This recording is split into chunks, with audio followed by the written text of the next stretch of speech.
Sexualidade. Porque unir sexo, amor e reforma íntima. Porque o relacionamento sexual deve ser conhecido e vivenciado no contexto do amor e, portanto, da reforma íntima. Sexualidade serve de prova para o encarnado.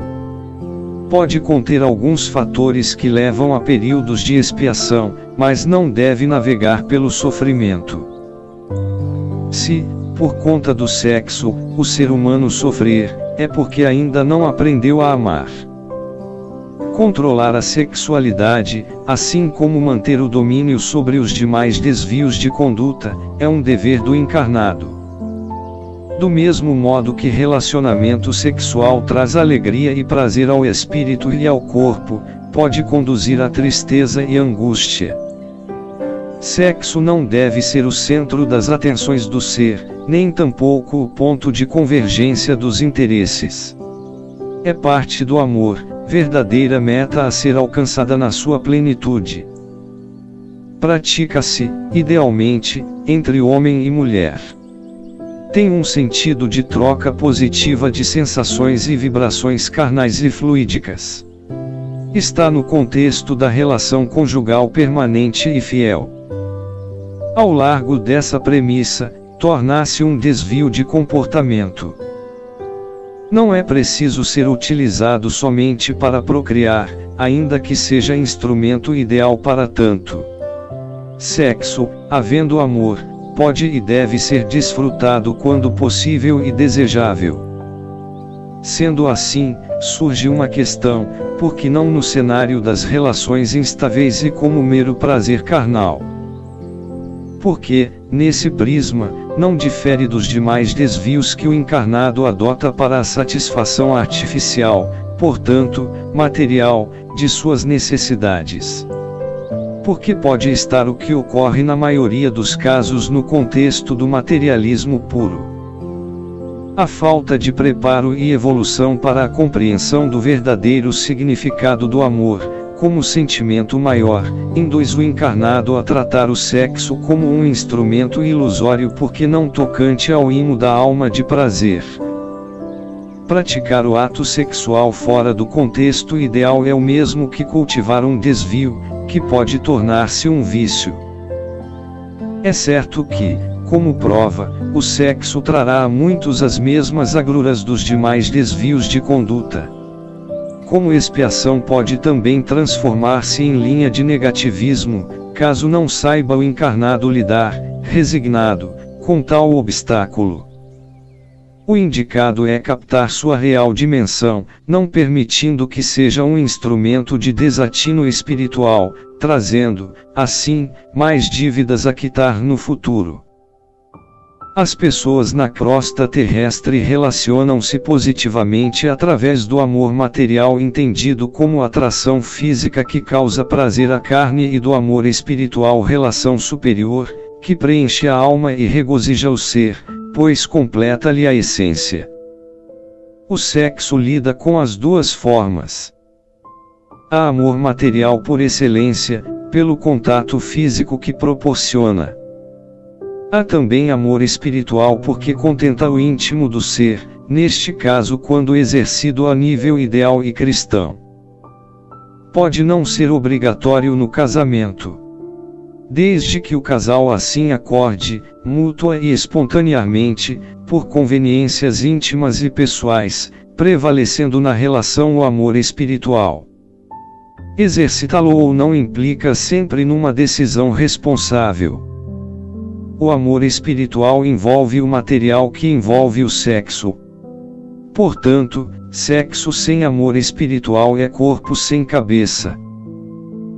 Confunde o encarnado sentimento com instinto ou sensação, manifestações mais rudes do espírito. Animais têm instintos, assim como o homem os tem. Mas animais não têm sentimentos desenvolvidos, o que o homem possui. Tratar o relacionamento sexual meramente no campo instintivo ou mesmo no da sensação, algo intermediário entre instinto e sentimento, mas ainda rudimentar é empobrecê-lo. Praticar o ato sexual por instinto ou por sensação de prazer, sem sentimento, é animalizá-lo. Compreensível que muitos, ainda por parca evolução espiritual, o façam. Desejável, entretanto, não é? Afagar a mente, através da leitura de um livro com belas mensagens, pode dar maior prazer ao espírito mais evoluído do que uma noite de sensações libidinosas, representa a outro, menos desenvolvido. Soluções existem. Passam pela reforma íntima. Não prescindem da reformulação interior do ser. Há uma falsa ideia que torna bestial o resultado adotado pela humanidade, conforme a época e o lugar do globo, que é considerar o desvio sexual de qualquer ordem pior ou melhor que outros desvios de conduta. Assim, desmandos e atrocidades são cometidos contra o encarnado que, desviando-se no contexto do instinto sexual, comete algum ato não ideal ou menos cristão. São períodos negros da história do ser humano. Sexo e sentimento devem ter noções inseparáveis. Ainda que leve algum tempo para que a humanidade disso se aperceba, é esse o ideal cristão a ser perseguido.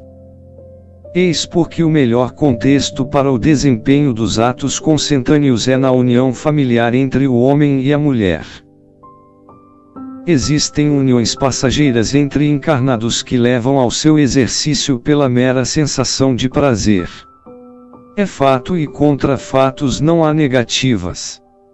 Com o passar do tempo, no entanto, haverá um aprimoramento espiritual suficiente que conduzirá os seres à percepção da razão verdadeira do amor e, consequentemente, dos fundamentos reais da sexualidade.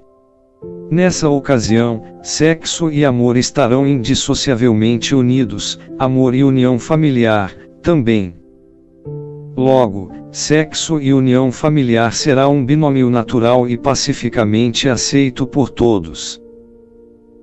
Não se retira do ato sexual, com isso, o seu característico de prazer.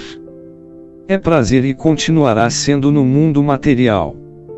Deve ser, inclusive para justificar e incentivar a sua prática. Não é fonte exclusiva para a procriação, mas sobretudo para a troca de energias e sentimentos entre os seres que se unem para um consórcio de vida, permutando experiências e desenvolvendo projetos, no plano físico, elementos que para o desencarnado tornam-se supérfluos, para os encarnados são fundamentais e sustentam suas sensações de deleite e satisfação. Aí onde estão incluídas todas as funções fisiológicas também está a sexualidade. Sexualidade não deve ser um tabu, mas também não significa libertinagem. Sua finalidade é proporcionar aos encarnados sensações de prazer através do exercício do sentimento amor.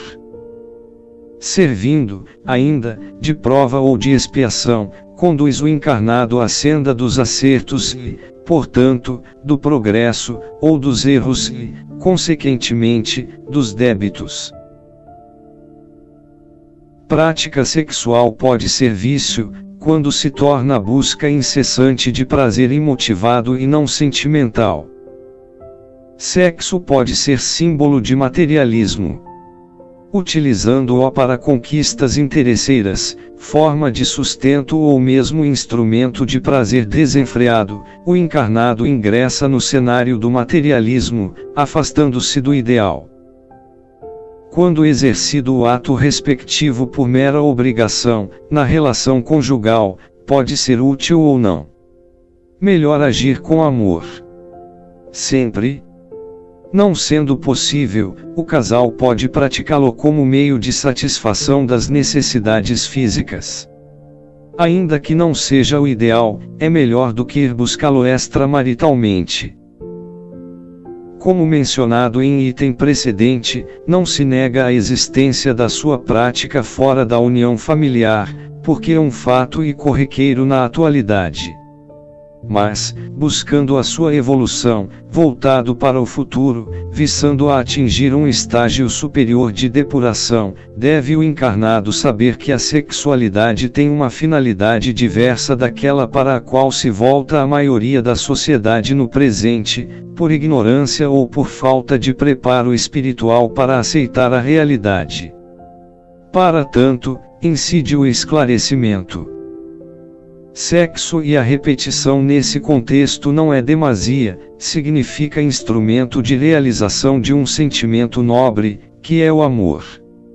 Aliás, uma das formas de exercitar o amor. Há outras, até mais profundas e satisfatórias que o sexo depende da evolução do espírito para aperceber-se disso. Sendo instrumento de amor e sendo este sentimento por excelência desfrutado no núcleo familiar, base fundamental de evolução de todo ser humano, destina-se o seu exercício à intimidade conjugal. Idealmente nem antes, nem fora dela, como fazer para contê-lo no tocante àqueles que ainda não conseguem assim aceitá-lo. Como todo vício, o melhor caminho é operacionalizar a reforma íntima. Através dela, o encarnado começará, ainda que timidamente, a mudar os seus hábitos e, com o passar do tempo, a compreender a desvantagem do papel do sexo fora da relação conjugal. Fazendo-se um paralelo com um vício qualquer, a melhor forma para extirpá-lo é a diminuição lenta, gradativa e permanente dos atos errôneos que compõem o quadro vicioso. Portanto, quem não consegue conter a sua sexualidade de forma natural, nesse contexto, deve encarar o seu problema como um desvio de conduta e, conforme o caso, como um vício. A partir daí, combater o mal torna-se uma peregrinação difícil, mas possível de ser realizada, utilizando como instrumento o processo decrescente e permanente fiscalização de suas próprias atitudes. Haverá dia em que o triunfo será alcançado. Texto autoria de Cair Barchutel. Fonte do texto: Livro Fundamentos da Reforma Íntima Sexualidade, páginas 102 a 106. Abel Klesser, pelo Espírito, Cair Barchutel de 1868 a 1938.